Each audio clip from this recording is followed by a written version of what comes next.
Bienvenue dans ce nouveau Deep Dive. Aujourd'hui, on plonge dans un récit personnel assez intense, vraiment centré sur l'année 2005. Nos sources sont des notes intimes, des écrits personnels qui dépeignent une période de deuil, oui, mais aussi de relations humaines particulièrement tendues. Tout à fait. Et ces notes, elles nous immergent vraiment au cœur d'une année charnière pour l'auteur. Il y a d'un côté l'accompagnement de sa mère en fin de vie, et en parallèle de très fortes tensions personnelles, relationnelles. Notre but, c'est un peu de comprendre comment tout ça s'est entremêlé et quel impact ça a eu. Oui, c'est un regard assez brut sur la perte, sur l'isolement, et puis ce sentiment d'être comme pris au piège. Tout commence, ou plutôt tout bascule, lors d'un séjour à Paris. Il est sur les marches de Montmartre, et là, un appel de son père. La phrase tombe, très abrupte, «Ta mère va mourir». Hmm. Le choc et cet appel, ça déclenche un retour immédiat. Commence alors un accompagnement à domicile. La clinique, apparemment faute de place, n'assure plus que les soins palliatifs, c'est-à-dire en gros la morphine pour la douleur. Et les notes qualifient cette situation d'inhumaine. La maison qui se transforme en annexe d'hôpital, avec le lit médicalisé. Oui, c'est ça. Les détails sont vraiment poignants. La mère, atteinte de métastases au cerveau, elle ne reconnaît plus ses proches.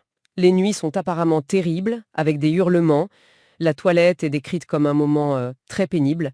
Et l'auteur, il insiste sur le courage de son père, qui contraste, dit-il, avec sa propre difficulté à supporter tout ça. Ça a duré 15 jours.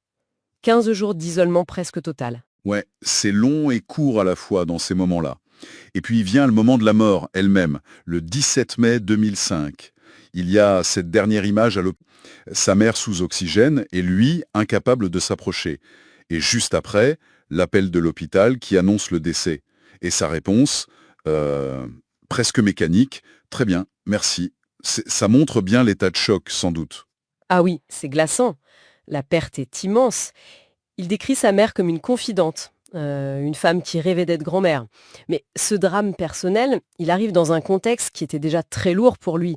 Comment est-ce que ça s'articule avec sa vie de couple à ce moment précis? C'est là, oui, que les choses se compliquent encore plus si c'est possible. Parce que malgré l'état psychologique de l'auteur, on imagine bien sa détresse, eh bien, les démarches de PMA continuaient. L'assistance médicale à la procréation et puis la FIV, la fécondation in vitro. Des parcours qui sont déjà éprouvants en temps normal. Oui, extrêmement éprouvant. Et la réaction de sa compagne quand il est parti précipitamment de Paris, ça semble avoir été un vrai point de rupture, hein? Ah oui, très clairement. Les notes la décrivent comme furieuse d'avoir été laissée seule à Paris. Et puis, son absence aux obsèques de la mère, ça a créé une blessure énorme. Il a dû mentir à sa famille. Et pour couronner le tout, ça déclenche une brouille de 10 ans avec son propre père. Son père ne lui adresse plus la parole après cet épisode.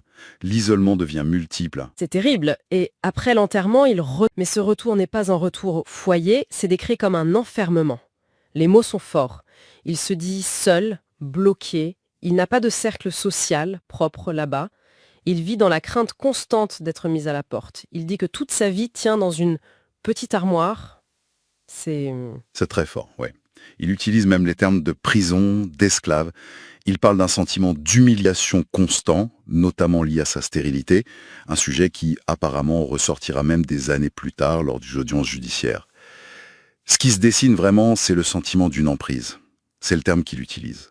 Une sorte de contrôle psychologique où il sent que sa personnalité s'est déformée, qu'il a perdu toute confiance en lui, vivant dans la peur des troubles de l'humeur de sa compagne. C'est un tableau très sombre. Et pourtant, dans ce contexte de détresse absolue, les tentatives de FIV, elles, continuent. Comment est-ce qu'il explique ça? Eh bien justement par l'effet de cette emprise dont il parle. Mais aussi, peut-être, par un mince espoir. Un espoir paradoxal qu'un enfant pourrait calmer les choses, qu'un enfant pourrait rapprocher le couple. C'était peut-être une tentative désespérée de trouver une issue, une lumière, dans une situation qu'il percevait comme complètement bloquée. Donc ce deep dive, il révèle vraiment une souffrance à plusieurs niveaux.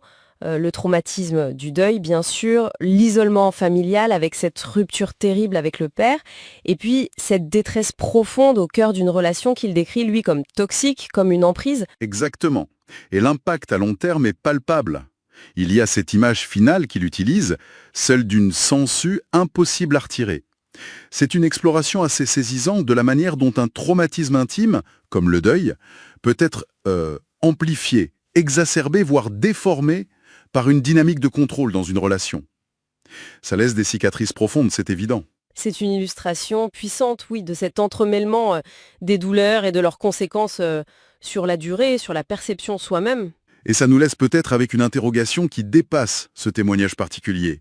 Face à l'adversité extrême, face à ce sentiment d'impuissance totale, qu'est-ce qui fait qu'on tient? Où est-ce qu'on trouve la force, ou même juste la capacité de continuer, jour après jour, quand tout semble s'effondrer autour de soi, et même en soi? C'est une question fondamentale.